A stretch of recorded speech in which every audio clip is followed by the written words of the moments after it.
Assalamualaikum warahmatullahi wabarakatuh. So, let's continue with the third topic, which is the chemical equilibrium, the extent of a chemical reaction. So, under this topic, there are several subtopics that we'll cover.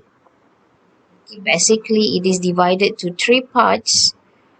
The first part we'll discuss on the theory of the equilibrium, and then we'll continue with the mathematical parts, and lastly we'll end this topic with the Le-Chatelier's principle.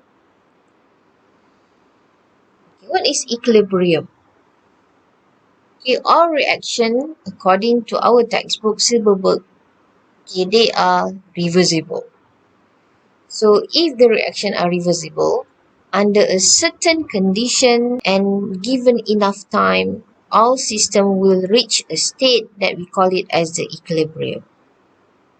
So what happened at the equilibrium is the concentration of the product and the concentration of the reactant no longer change.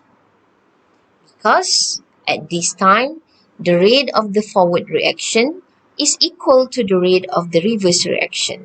So this equilibrium is said as a dynamic state because the reaction continue to occur, but because they occur at the same rate, no net change is observed at the macroscopic level. Let's say we have a water in this container. It is a closed system because we covered it with a lid.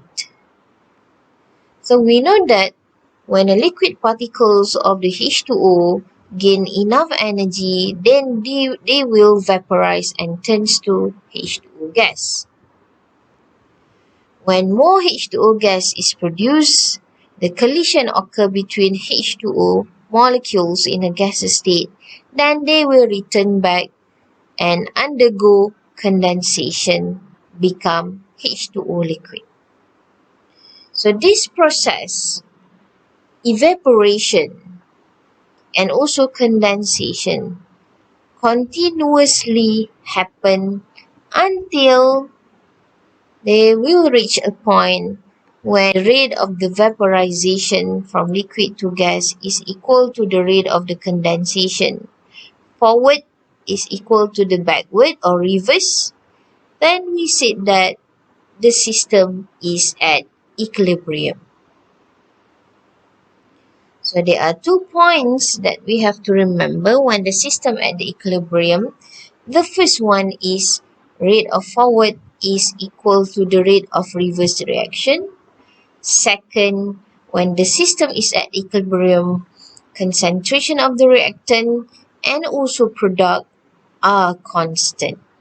If you look at to this reaction, this is actually the decomposition of the N2O4 gas to 2NO2 gas. If N2O4, the color of this gas is colorless, while for the nitrogen dioxide, it is brown color. So initially, in this container, N2O4 liquid was introduced. Then it will be vaporized, turns to N2O4 gas. Here, the reaction mixture consists of mostly of the colorless of the N2O4. So, as the N2O4 decomposes to NO2, then we'll observe that the brown color or the pale brown is appear in this container. More time that is given, then the brown color become darker. Given more time, then there is no changes that can we observe between these two figures. It shows that between these two figures, the concentration of both has been constant. So the system has reached equilibrium from this point.